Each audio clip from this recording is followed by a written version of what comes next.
you still have to physically get the stuff to the plant or the mine or whatever the origin is.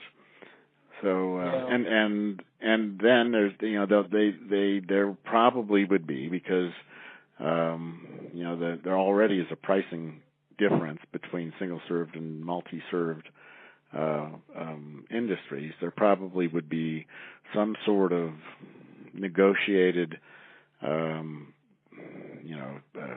switching zone access, so that for the four types of traffic that can only be served by the railroad that drives the locomotive to the door, you wouldn't want that customer to then be limited to the arteries of that, if that's a big railroad, just that one. There'll be some sort of, and there's several models in other countries for switching traffic between carriers in order to provide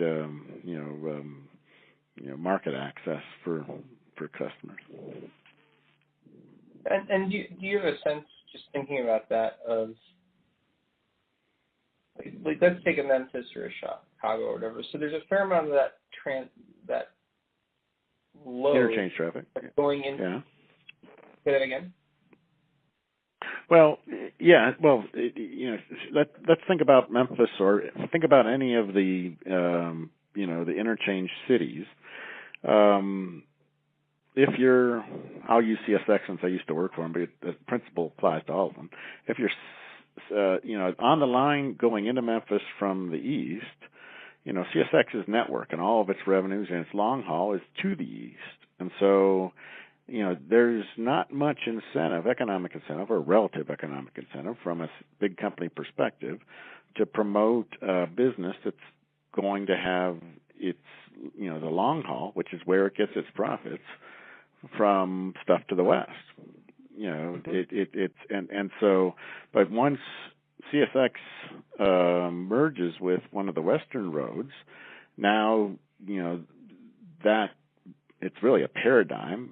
That paradigm shifts, that mindset shifts, and traffic that gets developed in Tennessee, now the company benefits from it to go west, whereas the western roads today don't really have an incentive to support or really even evaluate the opportunities from industrial development in Tennessee that wants to go west. You get the principle I'm trying to describe? Yeah. So, but I guess my question, though, and why I'm trying to think about this is, let's take that city like Memphis that's kind of a hub and an interchange and all that type of stuff. But that's one side of what it's doing. The other side is that it's really a distribution point for people in the Tennessee market, the Mississippi market. Right. And so I'm trying to understand how much of that, because if I'm the short line, a lot of stuff is related to not the interchange, but the distribution side of that equation, right? Right. And so I'm just trying to understand. But that's a function of who actually controls the track to the customer. And I, like I said, I really don't know who's where in that part of the world. Yeah.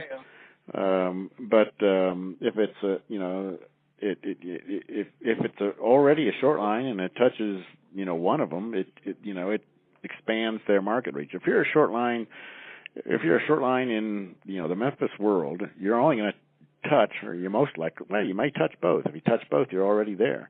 But if you touch just one railroad, then that railroad is only interested in going to the heart of its network. Or more, not going to say only, but it's more interested in the long haul.